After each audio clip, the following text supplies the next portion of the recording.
first Sunday after Holy Pentecost, which was last week, we took the Feast of All Saints. We prayed for all the saints of the church.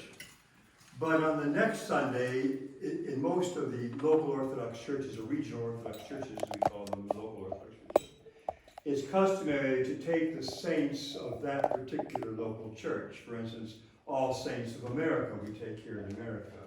Or it's All Saints of Greece, or All Saints of Bulgaria, All Saints of Romania, All Saints of Russia, and so on. So that's why you heard me saying that in the commemoration. There are 15 local Orthodox churches that together make up the entire Holy Orthodox faith. And so each of these local Orthodox churches celebrates their local saints when it comes time for this. So the example of the saints encourages to lay aside, as we heard in the epistle reading, St. Paul's epistle reading to the Hebrews, lay aside every weight and the sin which so easily besets us, and to run with patience the race, the contest that's set before us, to live good Christian lives. But many of you who are immigrating from other countries may be surprised to know we have saints who are American saints. We have a number. We have in almost every major category of saint, there is an American Orthodox saint. We have apostles and equal to the apostles, martyrs, we have prophets. Well, the only one we don't have is prophets. We have hierarchs, we have monastic saints, and we have the righteous. The prophets lived in the Old Testament, so of course we don't have those. But we know exactly when and where the first Orthodox liturgy was ever celebrated in America. We have the exact coordinates. It was northern latitude 58 degrees 14 minutes, western longitude 141 degrees. It was on board a ship off the coast of Alaska. And it was celebrated on July 20th, 1741, on the feast of the Holy Prophet Eliah, or St. Elias, aboard the ship called Peter, under the command of Vitus Bering, for which we named the Bering Straits that separate Siberia from Alaska. It was on September 24th, that was in 1741. 3 years later, on September 24th, 1794, after a journey of 7,327 miles, that's like three times across America, on foot, a group of monks from Monastery arrived on Kodiak Island in Alaska. It took years to get there. And the mission was headed by Archimandrite Yosef and included priest monks Juvenal, Macarius, and Athanasius, the hierodicus Nectarius and Stephen, and the monks Herman and Yosef. That monk Herman became America's first saint, Saint Herman of Alaska, who's commemorated on December 13th and August 9th. He was the last surviving member of the original mission and was a deacon, a diaconate. He fell asleep in the Lord in 1837.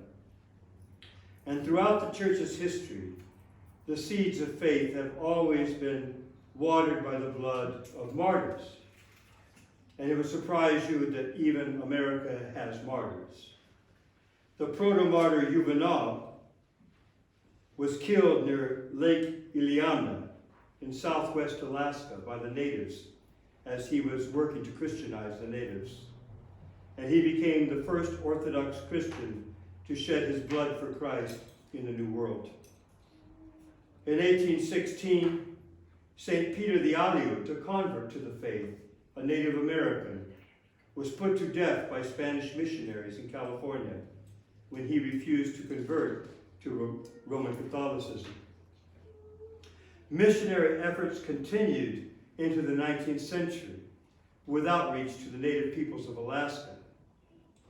Two of the most prominent laborers in Christ's vineyard were Saint Innocent or Innocenty Veniaminov, who's commemorated on March 31st and October 6th, and Saint Jacob Netsvetov, who translated Orthodox services and books into the Native American languages of Alaska. Father Jacob Netsvetov died in Sitka, Alaska, where today there's a cathedral, in 1864, after a life devoted to service to the church.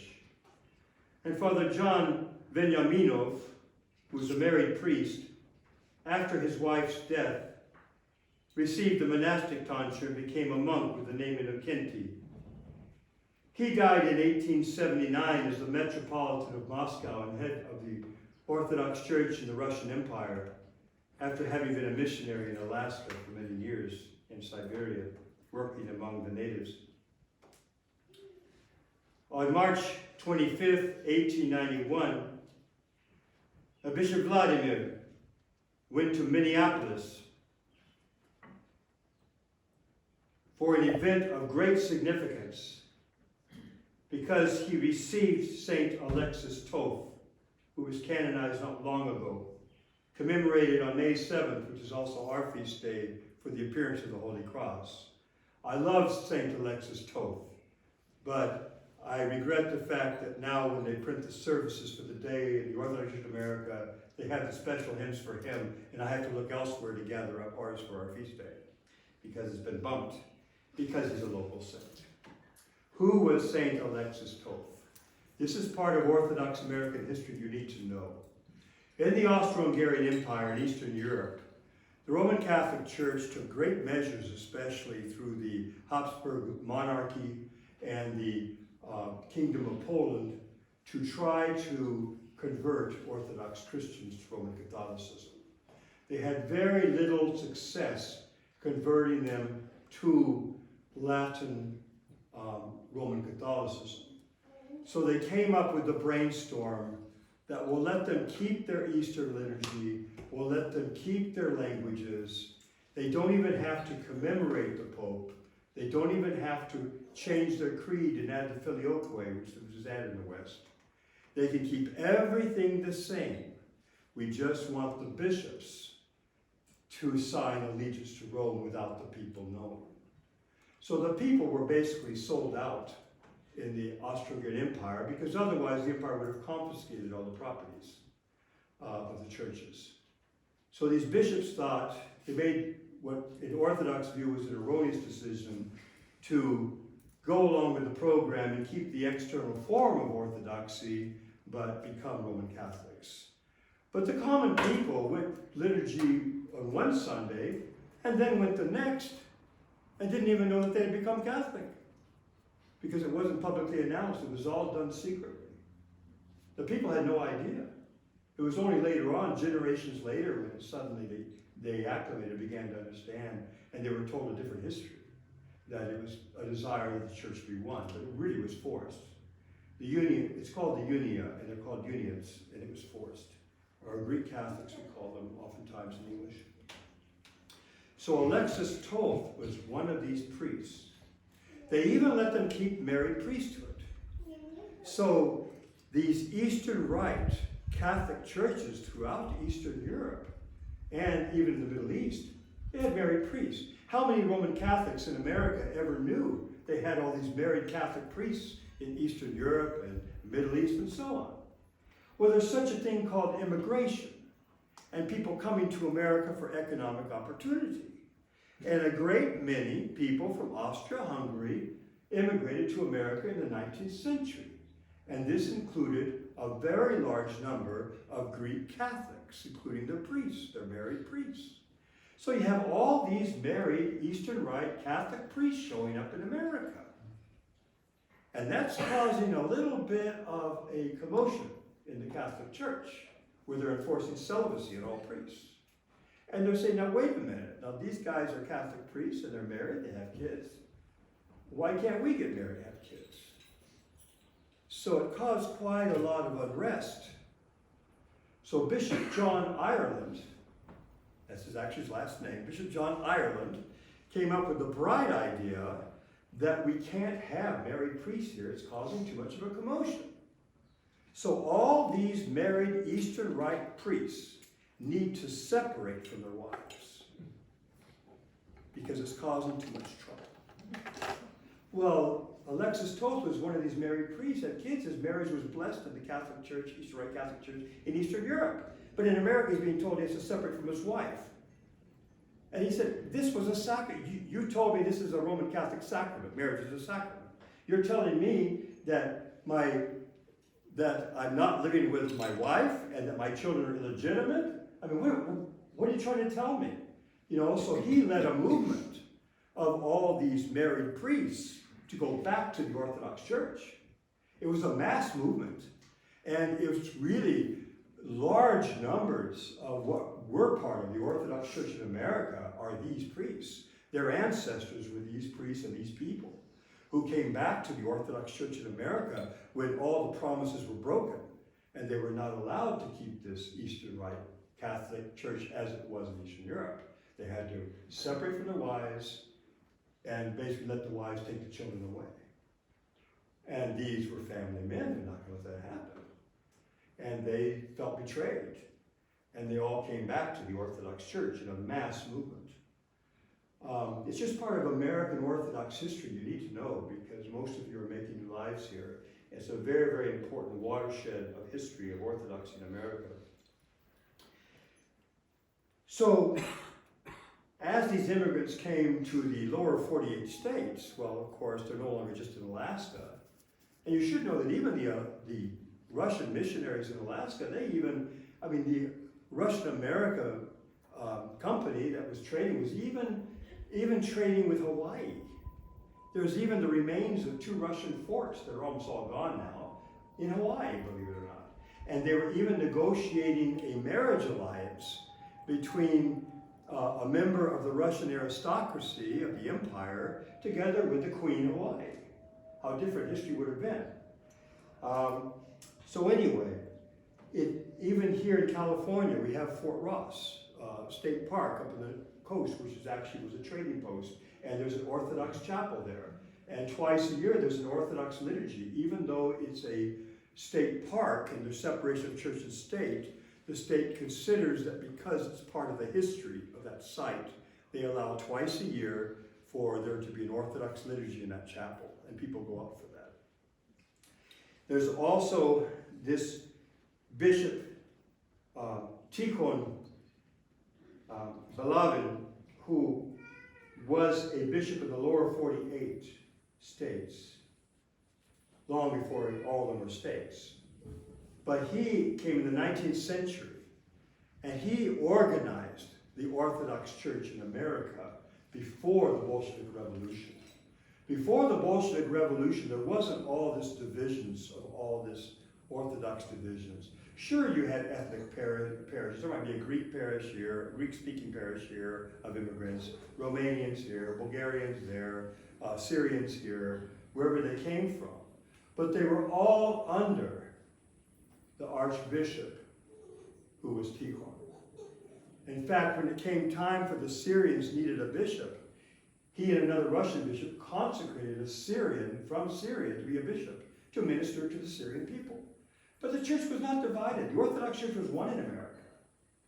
What happened after the Bolshevik Revolution is, when the funds were cut off from the Imperial Missionary Society from the Russian Tsarist Empire, then people gravitated toward their homelands, and each one gravitated toward their own homeland. And now we have the situation of all these overlapping Orthodox churches in America. But before that, it was all one. You would have missions in different linguistic groups and ethnic groups, but we were all one church in one jurisdiction, under one bishop, ultimately. So this Tikhon came to America as bishop of the Diocese of the Aleutians in Alaska in September 1898.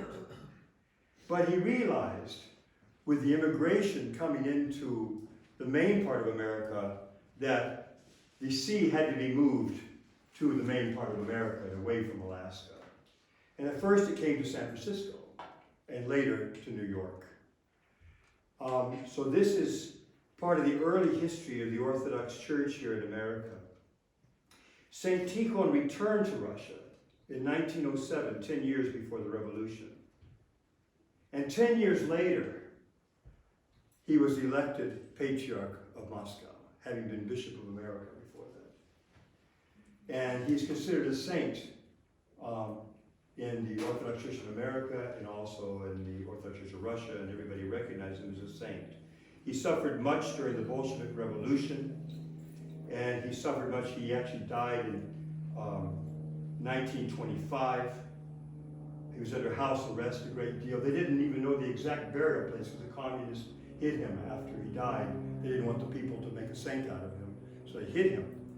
But after the fall of communism in February 22nd, 1992, in the smaller cathedral of Our Lady of the Dawn, the Dawn Monastery, they were making renovations after a fire had damaged the church, and they discovered his relics there. So now we have his relics.